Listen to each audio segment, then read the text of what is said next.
Varsovie. La capitale de la Pologne est la plus grande ville sur la route de Berlin à Moscou. C'est aussi un inconvénient majeur pour ses habitants.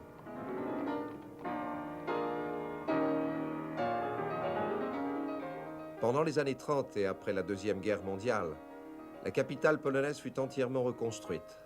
La plus grande partie le fut dans le même style qu'auparavant.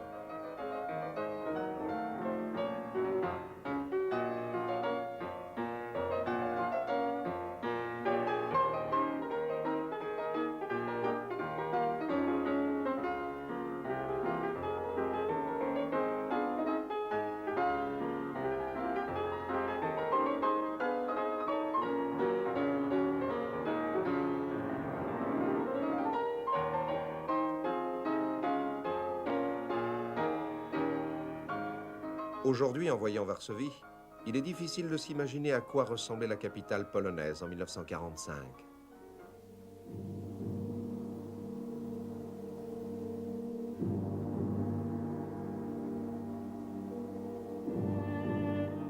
« 90% de la ville est en ruine, détruite en partie par les Allemands quelques semaines avant qu'on les chasse. Détruite en représailles contre les habitants de Varsovie qui résistèrent aux Allemands dans une vaine tentative pour libérer leur ville avant l'arrivée des Russes.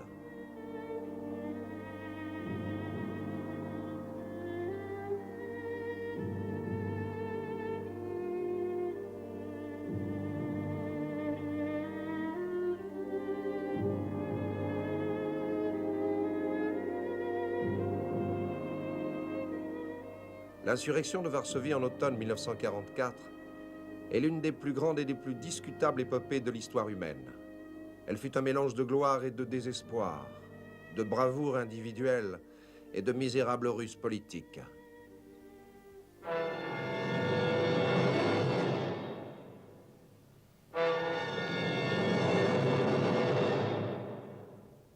Peu de gens se souviennent que la Deuxième Guerre mondiale débuta à Varsovie, une ville qui à l'époque comptait 1 250 000 âmes.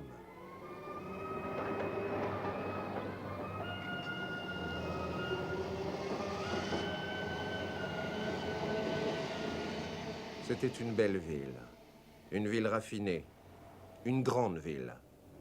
Une ville où vécurent Copernic, Madame Curie et bien sûr Chopin.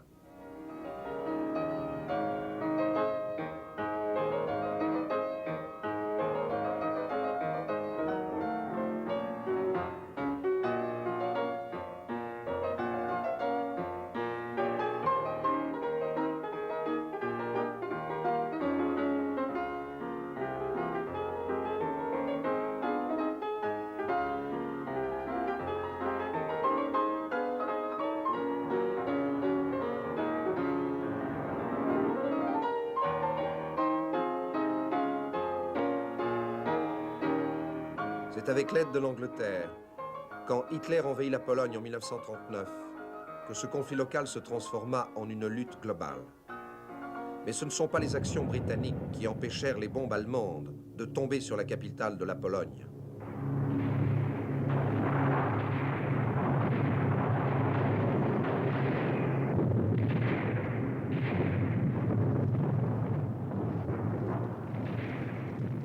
Hitler n'eut besoin que de 30 jours pour mettre à genoux son voisin de l'Est et permettre ainsi à ses Stukas de frayer un passage aux soldats en parade dans les rues de Varsovie.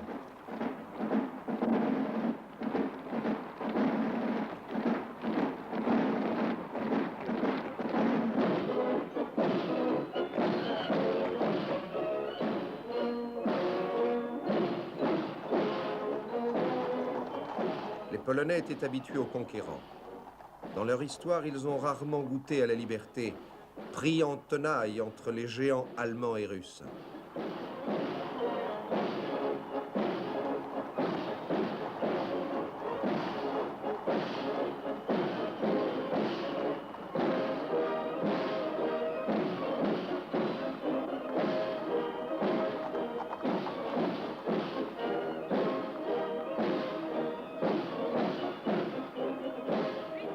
À cause de cela, les Polonais ne reçurent pas à bras ouverts les conquérants. Alors que les troupes allemandes marchaient au pas de loi dans la capitale polonaise, déjà la résistance s'organisait contre Hitler. des représentants des principaux partis politiques polonais se réunirent le jour même dans la chambre forte de la Banque d'État afin de fonder le mouvement de résistance. Les communistes, bien sûr, ne participèrent pas à cette réunion. Beaucoup d'entre eux préféraient oublier que la Russie s'était alliée avec Hitler pour dépecer la Pologne lorsque débuta la Seconde Guerre mondiale. Les Polonais s'étaient vus débarrasser des tsars en 1919, après plus d'un siècle de domination. 20 ans plus tard, en septembre 1939, ils durent subir le morcellement de leur pays par une nouvelle génération de Russes, les bolcheviks de Staline.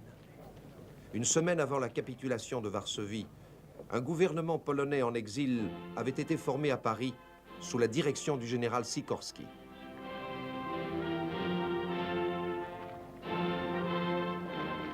Lorsque la France tomba à son tour en mai 1940, il dut partir pour Londres et Sikorski, ainsi que ses collègues, furent accueillis par les Britanniques parce que les pilotes polonais jouèrent un rôle prédominant dans la bataille de Grande-Bretagne. Mais après qu'Hitler eut attaqué la Russie en juin 1941, les Polonais de Londres se trouvèrent de moins en moins au courant de la pensée alliée, alors que Roosevelt d'abord, lorsque les États-Unis entrèrent dans la guerre, puis ensuite Churchill, cherchèrent à aider les Soviets. Beaucoup de Polonais avaient été emprisonnés par les Russes en septembre 1939. Par un accord que Sikorski signa avec Staline à Moscou au début de 1942, certains furent libérés et encouragés à se battre contre les Allemands. Leur petit nombre éveilla des soupçons, en dépit de l'enthousiasme des commentateurs d'actualité de l'époque.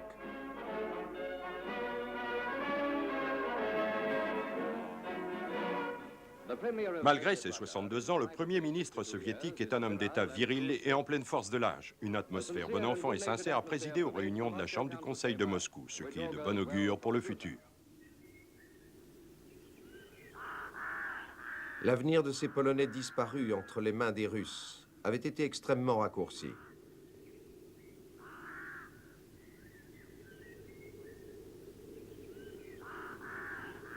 Ici, dans les bois près du village de Katyn, à environ 20 km à l'ouest de Smolensk, les Allemands découvrirent en avril 1943 4500 cadavres putréfiés d'officiers polonais. Ils avaient été jetés sans sépulture dans des fosses communes.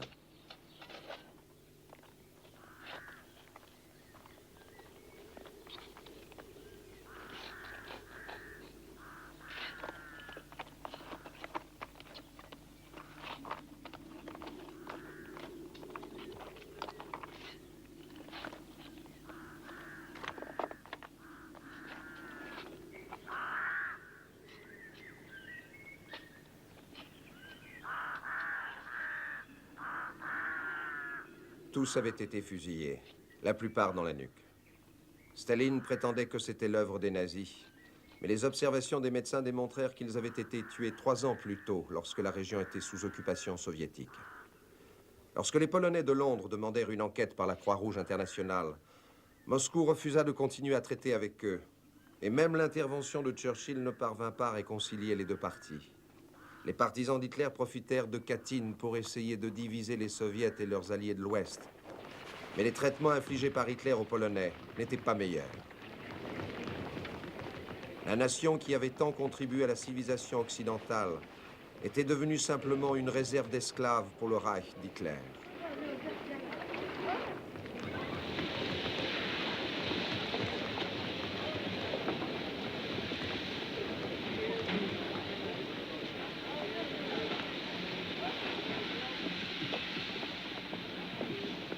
Pour les nazis, un Polonais valait moins qu'une personne humaine. Juifs, gitans et Polonais était une expression répandue chez les nazis. L'homme désigné par Hitler pour gouverner la Pologne a dit « Si je devais coller une affiche chaque fois que 7 Polonais sont liquidés, toutes les forêts de Pologne ne fourniraient pas assez de papier. » À l'époque, la Pologne était l'un des pays les plus boisés d'Europe. Au début de la guerre, un tiers de la population de Varsovie était juive. Concentrés d'abord dans un ghetto au cœur de la capitale, les Juifs de Varsovie, ainsi que les autres Juifs polonais, furent déportés en masse vers les camps d'extermination d'Auschwitz et de Treblinka, situés sur le sol polonais. En été 1943, les derniers habitants du ghetto environ 70 000 personnes sur les 400 000 que comptait le ghetto 3 ans plus tôt, se soulevaient dans une lutte sans espoir contre l'oppresseur nazi.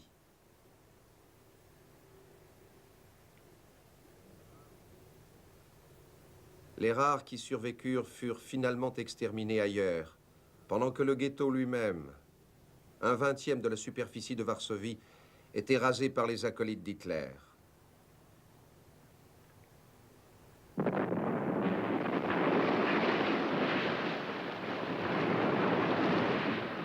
Au moment même de la destruction du ghetto, la vague guerrière déferlait contre les Allemands, notamment sur le front Est, après leur grande défaite à Stalingrad. Au début de 1944, les Russes avaient balayé les Allemands du territoire soviétique et étaient entrés en Pologne. Le gouvernement polonais en exil à Londres écrivit à Staline en lui demandant le respect des droits de la Pologne, sans savoir que Churchill et Roosevelt s'étaient mis d'accord avec Staline pour que la Russie garde la partie de la Pologne qu'Hitler lui avait accordée en septembre 1939. Faire plaisir aux Russes était devenu plus important qu'honorer ses promesses. Ce qui était plus alarmant pour les Polonais de Londres, c'est que lorsque les Soviets approchèrent de Varsovie, au lieu d'accueillir les résistants polonais venant à leur rencontre, ils les désarmèrent et les mirent en prison, et dans certains cas les fusillèrent de sang-froid. Lorsque la ville de Lublin fut libérée le 24 juillet 1944, Staline y établit un gouvernement rival à celui de Londres. Un gouvernement communiste, bien sûr. Pour les Polonais non communistes de Londres, le temps commençait à jouer contre eux. Lorsque les Allemands se mirent à saboter les lignes de communication soviétiques, les Polonais de Londres virent qu'un effort était nécessaire pour éveiller la conscience du monde entier. 2 ans auparavant, la majeure partie de la résistance polonaise, qui comptait 350 000 hommes, avait été organisée en une soi-disant armée locale, secrète, approvisionnée par la Grande-Bretagne. Les Polonais de Londres avaient l'idée d'utiliser cette armée pour libérer la Pologne, ou tout au moins Varsovie, le moment venu. Les plans pour une révolte de la capitale avaient été conçus dès le début de février 1943. À la mi-juillet 1944, les Russes, ayant balayé les Allemands hors de la zone polonaise, avaient l'air prêts pour envahir Varsovie. Le 23 juillet, la 9e armée allemande déferla sur Varsovie, faisant exploser sur son passage les installations stratégiques.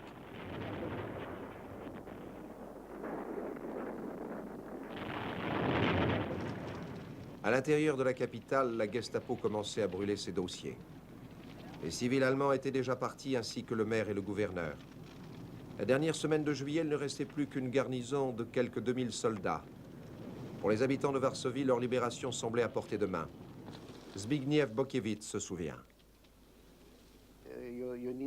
Il suffisait d'aller dans une des artères est-ouest de la ville pour constater le retrait total des troupes allemandes. On voyait aussi des tas de camions transportant les meubles et les affaires des officiels allemands qui évacuaient Varsovie. Et 2 jours avant l'insurrection, je crois, même la Gestapo quitta les lieux. Monsieur Matejewski nous donne un autre témoignage. Un grand nombre de soldats allemands traversaient la ville, d'est en ouest. Ils étaient en piteux état. Ils utilisaient les charrettes des paysans attelés de mauvais chevaux. Ils étaient blessés.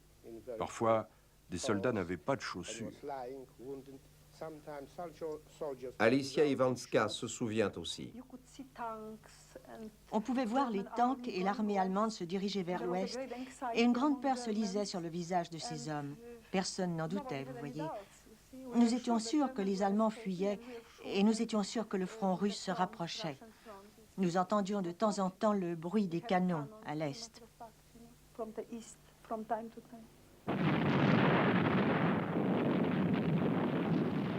Le 27 juillet, les Russes atteignirent la Vistule, située à 100 km au sud de Varsovie, et le lendemain, ils n'étaient plus qu'à 16 km de la ville. Le 29 juillet, les Russes diffusèrent en polonais le message suivant. L'heure de l'action est arrivée. Au cours des jours qui suivirent, des affiches placardées dans toute la ville, signées par le commandant de la soi-disant armée populaire communiste de Pologne, proclamaient que les leaders de l'armée locale avaient fui la capitale. C'était le comble. Les sigles du combat polonais étaient peints sur tous les murs de la ville. Les chefs de l'armée locale voulaient se révolter.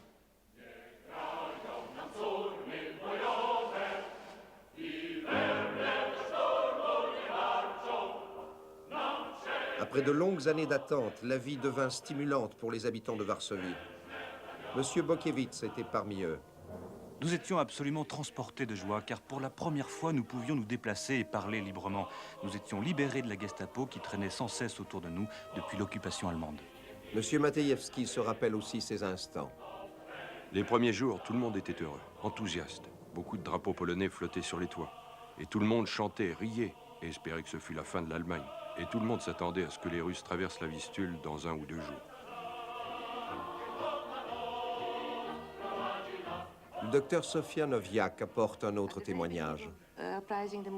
Au tout début de l'insurrection, l'humeur était joyeuse et sévère en même temps. Nous nous tenions à l'écart des Allemands. Oh, nous étions à bout. Nous ne pouvions plus les supporter et nous nous disions tous que trop, c'est trop. Un savant réseau de barricades anti-chars était maintenant dressé dans toute la ville, construit le plus souvent avec les inévitables pavés. Une ligne de défense séparait aussi des quartiers entiers de la capitale et même des maisons individuelles, voire même les étages à l'intérieur d'un même immeuble. Le début fut chaotique. Après 4 années de préparation, certains habitants furent informés seulement quelques heures avant le début de l'insurrection. Certaines unités de l'armée locale se retrouvèrent dans un quartier différent de celui qui leur avait été attribué et sans leurs armes. L'effet de surprise aurait été de la plus grande importance, mais hélas, il n'eut pas lieu. Le commandement de la garnison allemande connaissait l'heure exacte de l'insurrection avant la plupart des participants. Au début de l'insurrection, les Polonais comptaient 38 000 soldats, dont 4 000 femmes. Mais seulement 1/15 d'entre eux, 2 500 exactement, possédaient des armes convenables. Le reste, jusqu'à ce qu'ils puissent en capturer, devait se débrouiller avec des bâtons, des épées et des fusils de chasse vétustes. Ils étaient face à une garnison allemande qui entre-temps était passée à 13 000 hommes, tous bien équipés, avec un armement lourd, des tanks et des avions à leur disposition. Bien sûr, les Polonais n'avaient ni chars, ni artillerie, ni avions.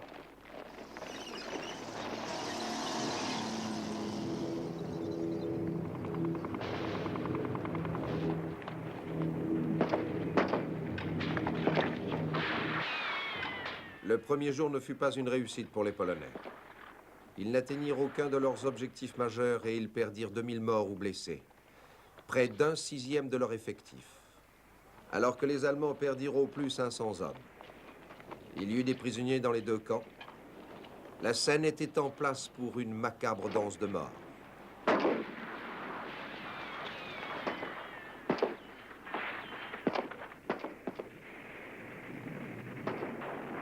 Pendant ces premières 24 heures, les Polonais réussirent à reprendre seulement une partie de la ville. Les Allemands contrôlaient toujours les ponts sur la Vistule, l'électricité, les gares, les aéroports ainsi que le central téléphonique. Comme le téléphone les trahissait et comme ils ne possédaient qu'un équipement radio de fortune, les Polonais devaient compter sur un groupe de braves filles transformées en messagères, beaucoup d'entre elles ayant perdu la vie. Lorsqu'ils reçurent une radio convenable, ils appelèrent Londres pour réclamer immédiatement de la nourriture et des armes. Ils demandèrent aussi qu'une offensive soit lancée tout de suite du côté russe et que le régiment de parachutistes polonais soit largué au-dessus d'un des parcs de la ville. Même si cela était physiquement possible, le régiment avait été désigné pour d'autres exploits plus proches du cœur anglais, Arnhem.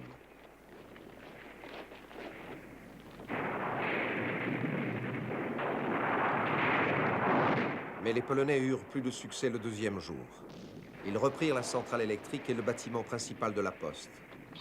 Après 5 années d'occupation, le moral des Polonais remonta sensiblement lorsqu'ils virent les nombreux prisonniers allemands. Ils s'étaient également approprié un stock d'uniformes ennemis qu'ils endossèrent pour créer une confusion générale, même s'ils portaient des brassards aux couleurs polonaises, rouge et blanc. Londres répondit alors que depuis que Varsovie était si loin des états-majors anglais ou américains, une aide aérienne ne pourrait être apportée tout de suite. De telles manœuvres nécessiteraient une planification prudente. Cela prendrait beaucoup de temps. Jusque-là, Varsovie devait résister du mieux qu'elle pourrait. Pour le moment, la garnison allemande semblait se contenter de contenir les Polonais. Aucune contre-offensive n'avait commencé. Et lorsqu'Hitler apprit la nouvelle de l'insurrection, il ordonna que les Polonais soient éliminés et leurs villes rasées à titre d'exemple pour le reste de l'Europe occupée. Cette tâche fut confiée à Heinrich Himmler, commandant en chef des SS. Tout ceci n'était pas connu des défenseurs de Varsovie alors qu'ils se prélassaient sous le doux soleil d'août. Ils ne savaient pas non plus qu'Hitler avait définitivement décidé de défendre Varsovie et qu'il avait dépêché ses meilleures troupes quelques jours avant le début de l'insurrection. Après avoir attendu si longtemps, les dés étaient jetés pour les Polonais. Les nouvelles recrues de l'armée locale manquaient d'entraînement. On s'avisa de l'opportunité d'une instruction sur le maniement des armes.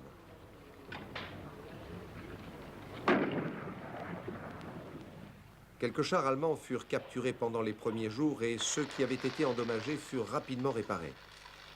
Les piteux spécimens avec l'aigle blanc de la vieille Pologne, fièrement peints sur leurs flancs, étaient prêts à affronter les panzers allemands.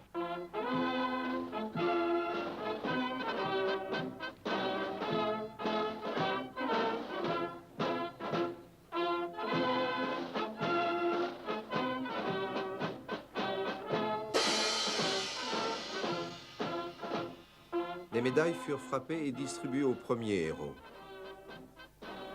On prenait son temps pour célébrer les mariages.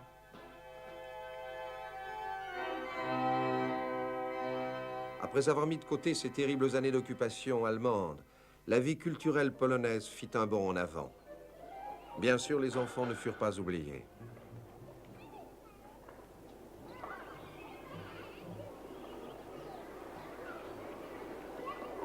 Les cinémas furent réouverts, on filmait les actualités. Le peuple polonais avait une réputation de cinéaste et la plupart des images que nous voyons furent prises par les courageux caméramens de la résistance. Exposés constamment au danger, beaucoup d'entre eux, hélas, n'ont pas survécu à l'insurrection. Tout le monde commençait à publier des journaux. Tous les jours, il y avait des conférences de presse de chaque parti politique. Les journaux et même les périodiques furent publiés pendant l'insurrection. Ce fut une renaissance de la presse polonaise qui était jusque-là clandestine et en plus petit nombre. Et tous les journaux furent largement lus par la population de Varsovie. Bohdan Langhammer. Il y avait toujours un ou deux concerts organisés chez des particuliers. Je me souviens d'un de ces concerts dans un beau salon, dans le style typique de l'avant-guerre, qui avait résisté d'une manière ou d'une autre, et d'une dame âgée qui jouait du Chopin.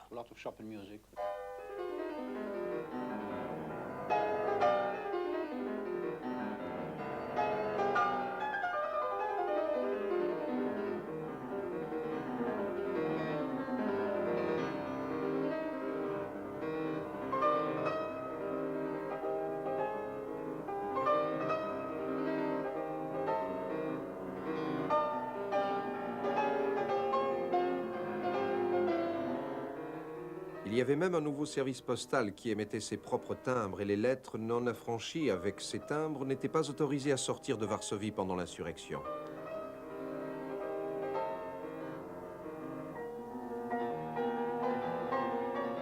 Le courrier était pris en charge par les scouts qui défiaient les balles allemandes, descendaient dans les souterrains et rampaient dans les égouts pour être sûrs que la lettre arriverait à destination avant la nuit. C'était gratuit, mais on encourageait les destinataires à donner des livres pour occuper les blessés. Un véritable labyrinthe de tunnels traversait les lignes allemandes et polonaises et surgissait de terre dans la partie libre de Varsovie. Il était emprunté non seulement par ses postiers, mais aussi par les messagères délivrant les plis entre les unités. Les munitions étaient convoyées de la même façon.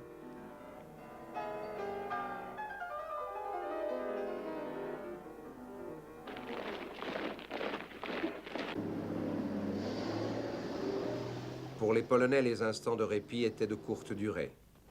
Au matin du 3e jour, les forces d'Himmler se jetèrent dans la ville. Un samedi qui fut rapidement connu sous le nom de samedi noir. Chaque Polonais surpris fut tué. Civils et militaires, vieux et jeunes, femmes et même enfants. Ni les blessés et les malades des hôpitaux ne furent épargnés. 30 000 Polonais sont morts ce jour-là.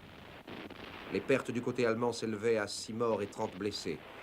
Les Polonais furent tellement démoralisés que si ce boucher d'Himmler, au lieu de tuer, s'était davantage concentré sur la reconquête du territoire, la bataille pour Varsovie aurait été alors décisive. Du côté polonais, les réserves de munitions s'épuisaient aussi très rapidement. Et comme si cela ne suffisait pas, le lendemain, le dimanche 6 août, Les Stukas lâchèrent leurs bombes.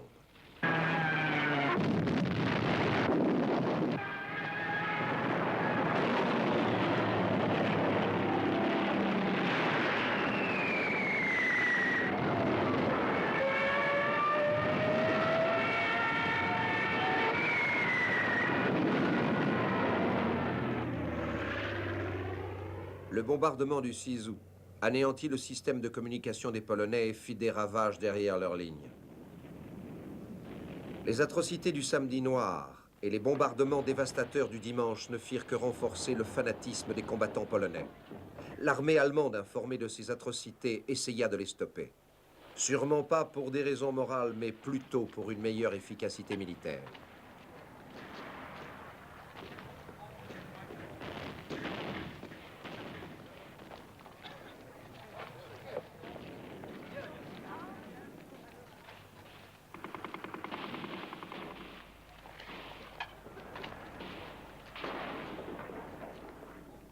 Les caves furent transformées en hôpitaux et la contribution des médecins et des infirmières fut poussée jusqu'à ses limites.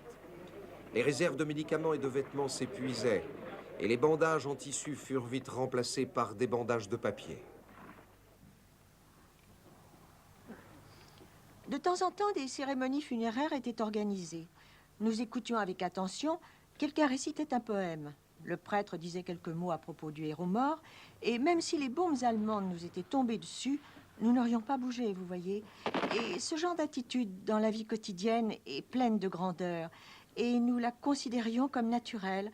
Alors, lorsque le danger arrive, on ne peut pas vraiment changer son comportement.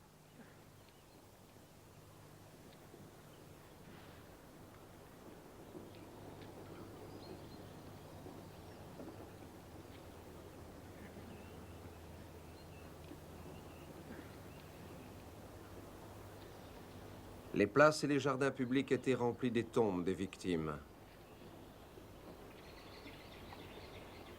40 000 Polonais étaient morts durant la première semaine de l'insurrection.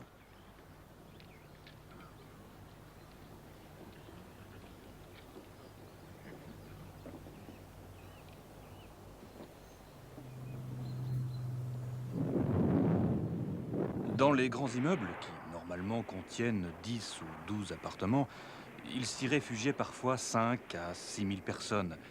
Et par conséquent, si une bombe tombait sur cette maison, les pertes étaient évidemment considérables. C'était plus difficile pour les civils de garder le moral, parce qu'ils étaient enfermés dans les sous-sols, avec interdiction de circuler et ils ne prenaient pas part à l'action.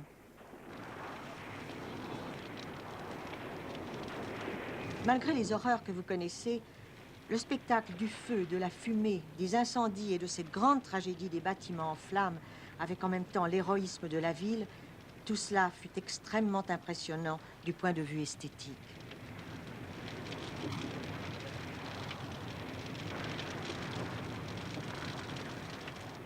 Mais la plupart des conduites d'eau avaient été endommagées pendant les bombardements et les puits de la ville furent vite ensevelis sous les décombres.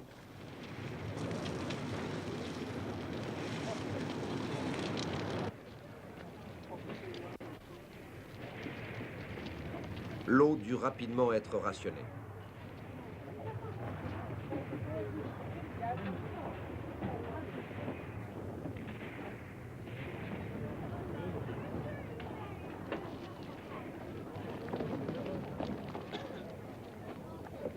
La nourriture fut dès le début un problème.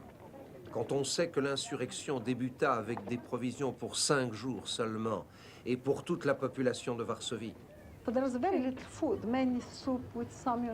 avait très peu de nourriture. C'était surtout de la soupe avec, vous savez, des macaronis, du kasha et des trucs de ce genre-là. Dans ces circonstances, on ne pense pas beaucoup à la nourriture. On se sentait faible physiquement et parfois on avait une sorte de nausée provoquée par la faim. Vous voyez, c'est tout. Nous n'avions pas beaucoup de viande. Parfois, quelqu'un tuait un cheval ou un chien et j'arrivais à manger du cheval, mais à contre-cœur. J'en avais l'habitude parce que pendant la guerre, de temps en temps, ma grand-mère habitait là et elle faisait du steak de cheval, vous voyez. Mais quand ils commencèrent à tuer les chiens, J'aime beaucoup les chiens. Je me serais sentie cannibale en mangeant du chien. Alors je n'ai jamais essayé. Mais je sais que des gens encore plus affamés que moi l'ont fait. Dr Stislav Sutorovsky. Il n'y avait pas de rats à Varsovie. La ville était en flammes. La ville brûlait. Les rats sont sans doute partis à cause de la chaleur. Les réserves étaient pleines de sucre, du sucre en morceaux. Alors on mangeait du sucre en morceaux, ainsi ça nous nourrissait à peu près. Et l'alcool aussi était vraiment en grande quantité. Certains même se baladaient, je me souviens, avec une bouteille en buvant à petites gorgées.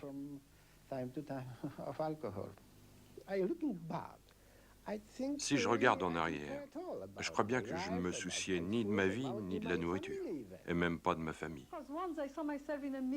Un jour, je me suis regardée dans une glace et je me suis dit « Oh, que mes jambes sont devenues belles, tellement fines. Si seulement je pouvais toujours avoir de si belles jambes. » Au début de l'insurrection, les Polonais possédaient des munitions pour 5 jours de combat seulement. Et dans ces circonstances, cela devint vite une denrée rare. Les bombes et les obus allemands furent vidés de leur explosif, avec lequel on bourrait des boîtes en fer-blanc, en ajoutant une amorce. Ça faisait office de grenade. Les plombiers devinrent des armuriers. Les artisans qui avaient passé leur vie à façonner des montres ou des violons furent envoyés dans les fabriques de balles et d'obus. Les mortiers furent faits avec des gouttières. Les ressorts de voitures furent transformés en catapultes pour lancer des bombes au pétrole, fabrication maison.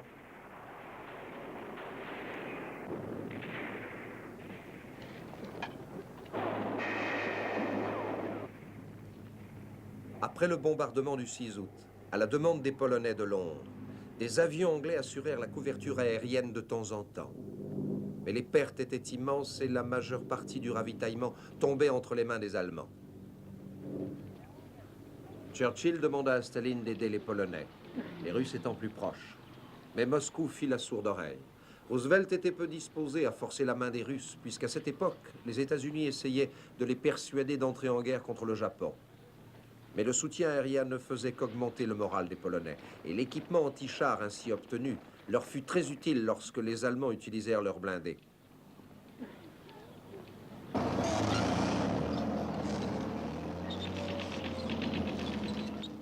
Le commandant en chef du front de l'Est, le général allemand Guderian, écrivit dans ses mémoires que la bataille de Varsovie fut beaucoup plus féroce que celle de Stalingrad. Dans Varsovie, le combat le plus acharné se situa au cœur de la vieille ville, là où se concentrait la majeure partie des défenseurs polonais. De rue en rue, d'immeuble en immeuble, de brique en brique, la reconquête du vieux Varsovie avançait. Les Allemands utilisèrent leurs chars pour bombarder la ville depuis leur position.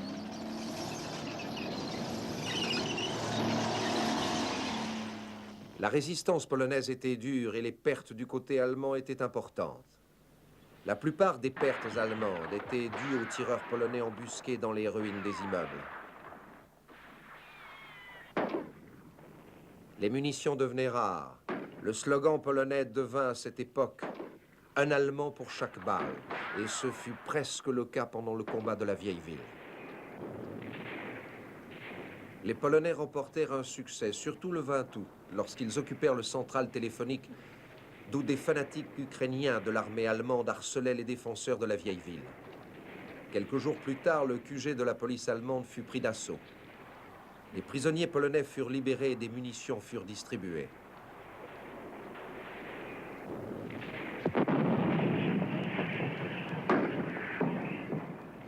À partir de ce moment-là, la bataille autour de la vieille ville s'intensifia alors que les Polonais étaient encerclés et repoussés vers des positions plus fragiles.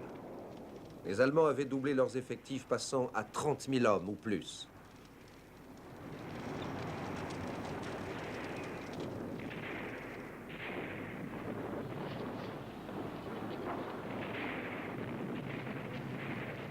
Le pire sort était réservé aux 100 000 civils malchanceux entassés dans le cœur de la ville. Ces bombardements étaient ininterrompus, vraiment ininterrompus. Vers la fin de mon séjour dans la vieille ville, je ne les entendais même plus. Les tirs d'artillerie étaient permanents. Les tirs des mortiers étaient permanents. Les chars arrivaient et bombardaient n'importe quoi. Vers la fin, le combat se livrait de maison en maison. Dans la cathédrale Saint-Jean, les Allemands se trouvaient au Grand Hôtel et nos troupes au niveau du chœur. Littéralement, nous nous battions d'une pièce à l'autre.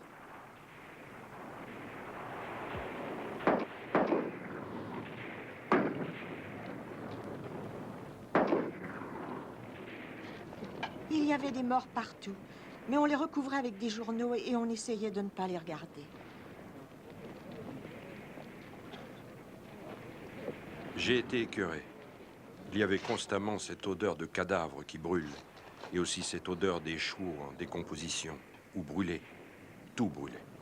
Il faisait très chaud. Un mois d'août et de septembre très chaud. Pas la moindre goutte d'eau, ce qui était terrible pour nous. Parce que s'il y avait eu des nuages, il n'y aurait pas eu d'avions allemands détruisant les maisons, puis les églises et les grands immeubles. Parce qu'en attaquant des objectifs vitaux, ils tuèrent plus de monde.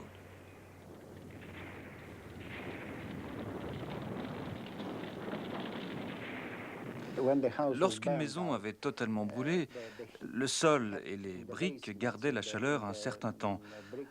Alors nous utilisions ces briques pour faire cuire des pommes de terre entre les briques. Mais comme tout le monde ne possédait pas de pommes de terre, ce n'était pas possible pour tous, bien évidemment.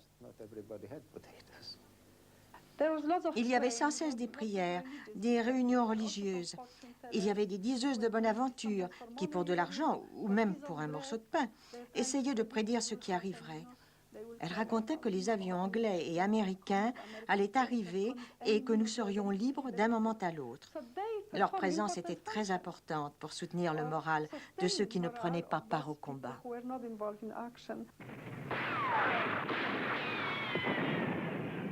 De temps en temps, des émissaires pour la paix étaient envoyés par les Allemands dans la vieille ville. Mais le fait de se rendre n'intéressait pas les Polonais.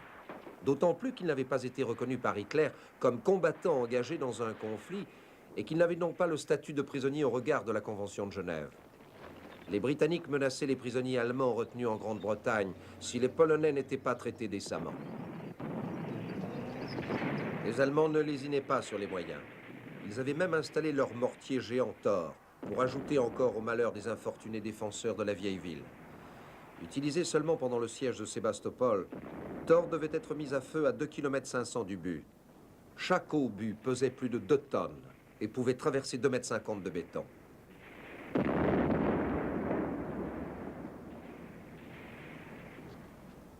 Les combats dans la vieille ville s'achevèrent le 1er septembre après 32 jours de siège. Ceux qui le pouvaient s'échappèrent par les égouts pour rejoindre d'autres positions polonaises dans la capitale. Et ils fuirent, malgré les Allemands qui les harcelaient en lâchant des grenades par les bouches d'égouts ou même qui répandaient des gaz explosifs. 2300 soldats et 3000 civils échappèrent ainsi aux Allemands. Ils laissèrent derrière eux 2500 blessés et 45 000 civils dont beaucoup furent massacrés par l'ennemi devenu enragé.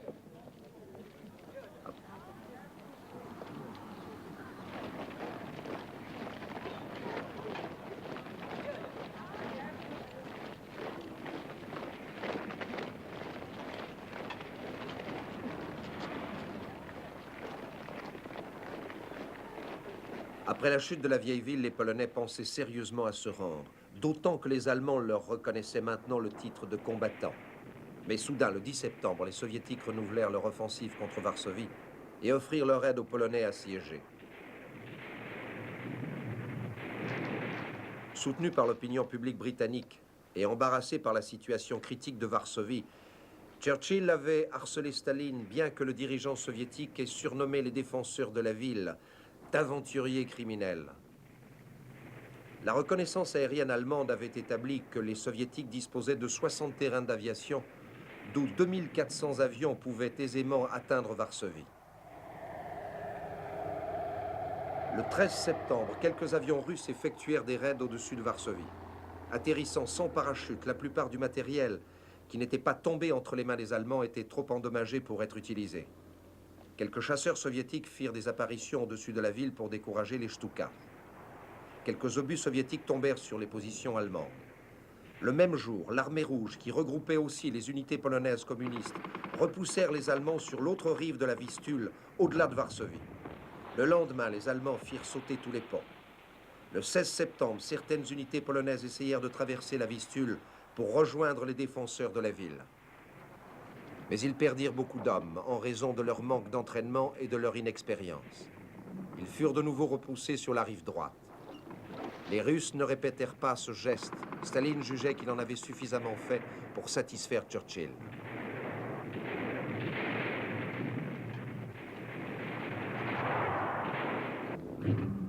Les forces aériennes américaines organisèrent une grande attaque au-dessus de Varsovie, avec pour cette occasion l'autorisation de se ravitailler au-dessus du territoire soviétique.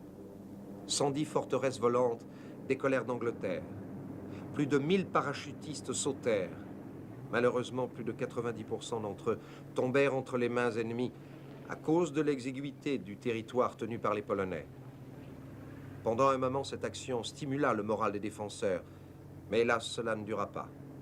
La garnison allemande, subitement réalimentée par le matériel saisi aux Américains, se trouvait en outre renforcée par les éléments de ces unités repoussées derrière la Vistule sous l'action de l'armée rouge. Les défenseurs de la ville se trouvaient ainsi doublement en difficulté et leurs poches de résistance tombèrent une à une lorsque les implacables panzers pilonnèrent immeuble après immeuble. Mais à part les munitions qui avaient pratiquement disparu, la chose que tous les Polonais avaient perdue, c'était leur ferveur. L'insurrection inspira de nouveaux chants patriotiques.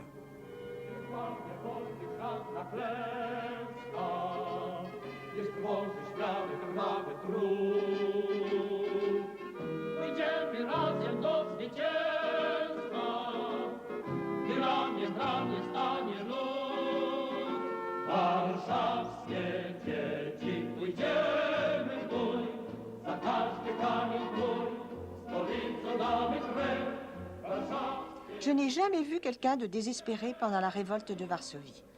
Ça tient sûrement à nos attitudes très polonaises.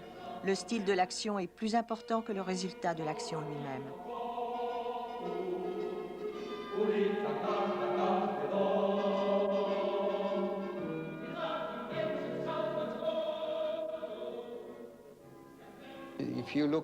Si vous regardez l'histoire polonaise, vous verrez que nous avons commis ces actes de folie depuis 1797 pour défendre notre indépendance. Parfois ça marchait, parfois ça ne marchait pas. Et à partir de ce constat, il n'y avait pas d'autre possibilité. Nous avons toujours payé notre indépendance avec notre sang et nous n'avons jamais eu de chance avec nos alliés. Nous avions remarqué que nous ne pouvions pas compter sur l'aide des Russes. Et nos alliés de l'Ouest étaient incapables de nous aider. Nous étions en fait comme un rat, coincé entre deux chats, si vous voulez. Et nous étions sûrs de ne pas pouvoir survivre. Alors, on avait complètement perdu l'instinct de survie. Au début, je me souviens, lorsque je traversais les barricades, les places en flammes, je me baissais.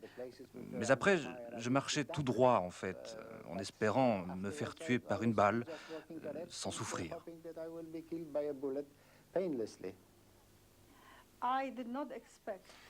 Je ne comptais pas sur l'aide des Russes parce que l'insurrection a été dirigée contre l'Allemagne et la Russie. Nous voulions libérer notre propre capitale. Quand je montais au sommet d'un immeuble de 5 étages, je pouvais voir la première armée polonaise sous le contrôle des Russes, qui se lavait dans la Vistule, sur la rive opposée.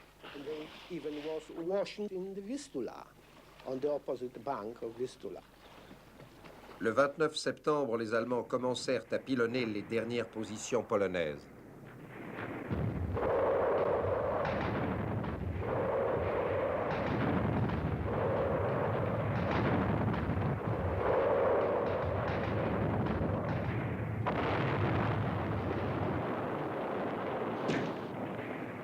Du côté polonais, des tentatives pour négocier une capitulation avaient commencé. L'intermédiaire était la présidente de la Croix-Rouge polonaise, la comtesse Tarnowska. Pour les civils de Varsovie, les derniers jours de la lutte furent les pires, puisqu'ils n'avaient ni nourriture, ni eau, rien. La fin arriva le 4 octobre. D'abord, les Allemands permettèrent aux civils de quitter les lieux. L'histoire de la révolte se lisait sur leurs visages terrifiés.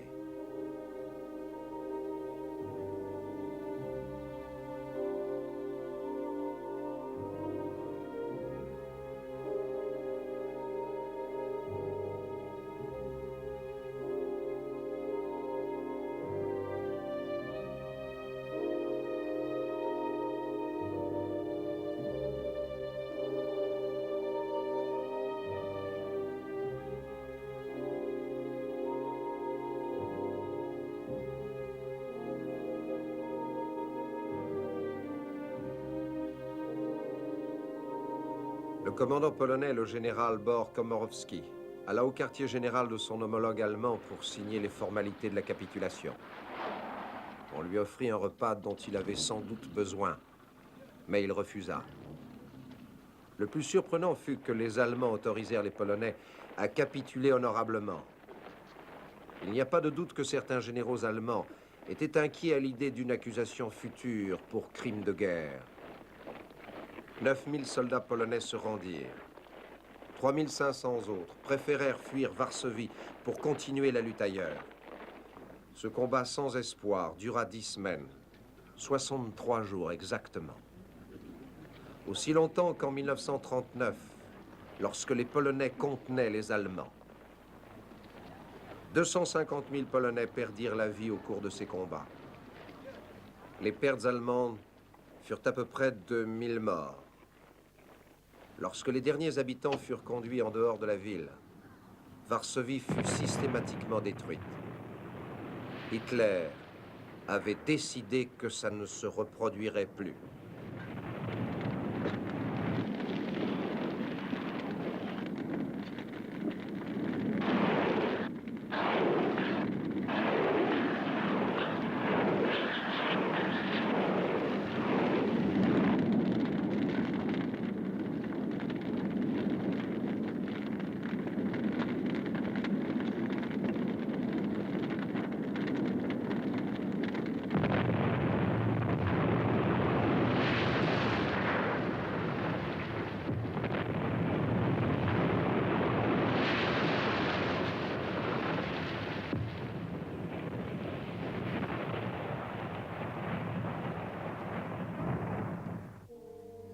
Quelqu'un a dit, si vous prenez une poignée de terre de Varsovie et que vous la pressez, il en coulera du sang.